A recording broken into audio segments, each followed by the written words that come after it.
অনন্ত বন্দ্যোপাধ্যায় ছিলেন শ্রী শ্রী তারাপীঠ ভৈরব বামাখ্যাপার একজন গৃহীভক্ত। অত্যন্ত সৎ, ধার্মিক ও সাধু প্রকৃতির মানুষ ছিলেন তিনি। শ্রী শ্রী বামাখ্যাপাকে তিনি খুবই শ্রদ্ধাভক্তি করতেন।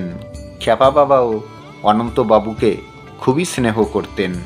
বীরভূম জেলার সাঁইথিয়ার নন্দীপুর গ্রামে ছিল অনন্তবাবুর বসতবাড়ি, আর তার বসতবাড়ির অদূরেই ছিল দেবী নন্দিনীর তীর্থস্থান।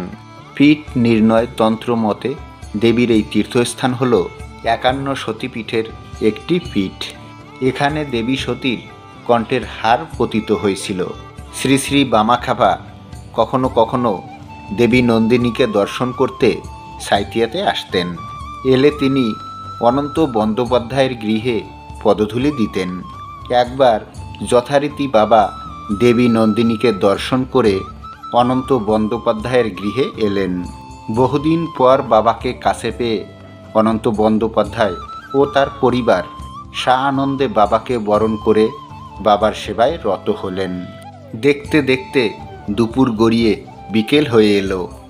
বাবা সাঁইথিয়া স্টেশন থেকে রামপুর যাবার শেষ গাড়ি আপলুক ট্রেন ধরে রামপুরহাট ফিরবেন। ট্রেন ছাড়বার সময় নিকটে আসাতে অনন্তবাবু সে কথা বাবাকে স্মরণ করিয়ে দিয়ে বললেন যে এখনই স্টেশনে রওনা না হলে আর গাড়ি ধরা যাবে না। কিন্তু বাবা সব শুনেও নিশ্চিন্ত মনে অচঞ্চল হয়ে বসে রইলেন। কখনো দেবী নন্দিনীকে নিয়ে, কখনো মা তারাকে নিয়ে কথাবার্তা চলতে লাগলো। ক্রমে গাড়ি ছাড়ার নির্ধারিত সময় পার হয়েও অতিরিক্ত প্রায় 1.5 ঘন্টা সময় অতিক্রান্ত হয়ে গেল। ওইদিকে সাঁইথিয়া স্টেশন লোকে লোকারণ্য। লাইনের উপর খায় দাঁড়িয়ে রয়েছে রামপুরহাট যাবার শেষ গাড়ি আমলুক মেল। সচল গাড়ি কোনো অদৃশ্য কারণে অচল হয়ে পড়েছে। গাড়ির কলকবজা, যন্ত্রপাতি সবই ঠিক রয়েছে, কিন্তু ইঞ্জিন চালু করলেও গাড়ি নড়ছে না। সাহেব ইঞ্জিনিয়ার এসে পরীক্ষা করে জানিয়ে দিয়েছে গাড়ির মেশিনে কোনো গোলযোগ নেই। তারপর স্টিমের শক্তি বাড়ানো হয়েছে, লাইনে বালি ছড়ানো হয়েছে, অথচ গাড়িকে নড়ানো পর্যন্ত যায়নি। অবশেষে রামপুরহাট থেকে অন্য স্টিম ইঞ্জিন নিয়ে আসা হয়েছে। যাত্রীরা তো নিশ্চিন্ত এইবার গাড়ি চলল বলে, কিন্তু না, তবুও গাড়িকে এক চুলো নড়ানো যায়নি। এইরকমই সময় সমাবিত জনতা দূর থেকে আগত স্টেশনের দিকে বামাখ্যাপাকে আসতে দেখে ওই বামদেব ঠাকুর আসছে, এবার আর কোনো চিন্তা নেই, এবারে গাড়ি ঠিক চলবে। বাবা এসে স্টেশনে পদার্পণ করতেই যাত্রীরা বাবাকে ঘিরে ধরল এবং বাবাকে প্রণাম নিবেদন করে জানাতে লাগলো এখানে যা যা ঘটেছে। আরও তারা জানালো বাবা যেন গাড়িকে চলতে বলেন, তাহলেই গাড়ি চলবে। বাবা তাদের আশ্বস্ত করে সবাইকে গাড়িতে উঠে পড়তে বললেন। তারপর ড্রাইভার ও গার্ডের উদ্দেশ্যে বললেন, ও ড্রাইভার বাবা, অনেক চেষ্টাই তো তুমি করলে, এবার তুমি উঠে পড়ো তো দেখি ইঞ্জিনে। আর গার্ড সাহেব, তুমিও উঠে পড়ে তোমার বাঁশিটা এবার বাজাও তো দেখি। অতঃপর যাত্রীরা সবাই গাড়িতে উঠলে ও তাদের দেখা দেখি গার্ড ও ড্রাইভার গাড়িতে উঠে পড়লে বাবা ও তার সঙ্গীরা গাড়িতে উঠলেন। তারপর বাবা ট্রেনের কামরা স্পর্শ করে বললেন, এবার চলো গো তারা মা, অনেক দেরি হয়ে গেল যে। আর কথা বলার সঙ্গে সঙ্গেই আশ্চর্যভাবে অচল গাড়িও সচল হয়ে চলতে শুরু করে দিল। ঝিকঝিক করতে করতে রেলগাড়ি এগিয়ে চলল। ইংরেজ ড্রাইভার, গার্ড সাহেব ও যে কজন ইংরেজ যাত্রী ছিল তারা ভারতীয় বাঙালি সাধুর এই আশ্চর্য ক্ষমতা দেখে যার পরনায় বিস্মৃত ও হতভম্ব হয়ে গেল। আর দেশীয় যাত্রীরা সমস্বরে জয়ধ্বনি দিয়ে বলে উঠল, জয় বামদেবের জয়, জয় তারামায়ের জয়। সেই দিন সেই ঘটনাস্থলে উপস্থিত ছিলেন সিউড়ির প্রসিদ্ধ নাগরিক তথা তৎকালীন বিভি বাস সার্ভিসের মালিক ভূতনাথ বাবু।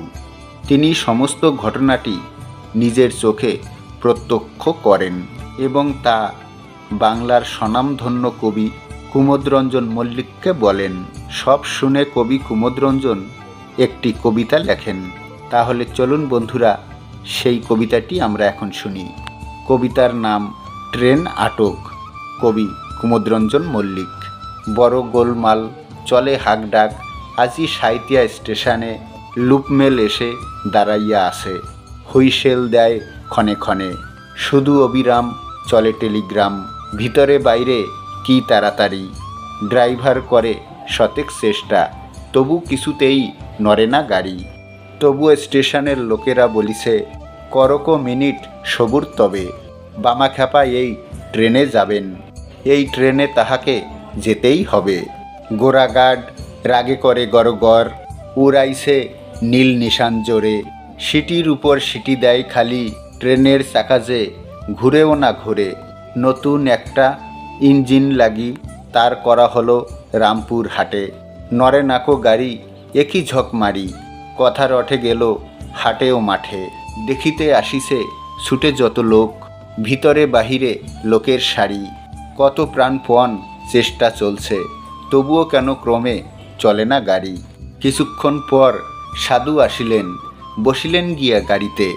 দুধারে সকলে প্রণতি জানায়, ফুলদল দেয় চরণ ফুটে। যাত্রীরা করে কাকতি মিনতি, ঠাকুর গাড়িকে বলুন চলো, তোমার আদেশ বিনা চলিবে না, দেরি যে বহুত হলো। সাধু বলিলেন, চলো বাবা গাড়ি, ওরে বাপু গার্ড বাঁশিটা বাজা। আমি তো ধোয়ার কারবারি বটে, তুই তো হলি ধোয়ার রাজা। আবার দুলিল সে নীল নিশান, সাহেব রুষ্ট ব্যস্ত ভারী। এবার যেমনি হুইসল দিল, অমনি চলিতে লাগিল গাড়ি। ট্রেন ছুটে চলে নাহিয়ার বাধা, ইঞ্জিনে নাই কোনোই ত্রুটি। ঘন জনতার জয় ধ্বনিতে আনন্দ যেন উঠিছে ফুটি। ধোয়া উড়াইয়া ট্রেন চলিছে, উল্লাস হাসি সবার মুখে। যত কালো ধোয়া আসিয়া জমিছে, গর্বিত গোরা গার্ডের বুকে। বন্ধুরা, বামাখ্যাপার এই সত্য ঘটনাটি যদি আপনাদের ভালো লেগে থাকে, তাহলে অবশ্যই ভিডিওতে একটা লাইক করে দেবেন এবং জানিয়ে দেবেন আপনার পরিচিত মানুষদের মধ্যে, যাতে তারাও ভিডিওটি দেখে বামাখ্যাপার এই সত্য ঘটনাটি জানতে পারে। দেখা হচ্ছে তাহলে পরবর্তী কোনো নতুন ভিডিওর সঙ্গে। ততক্ষণ আপনারা আপনার ঈশ্বরের সঙ্গে, আপনার পরিবারের সঙ্গে সর্বদা হাসতে থাকুন, খেলতে থাকুন। হরে কৃষ্ণ, রাধে রাধে।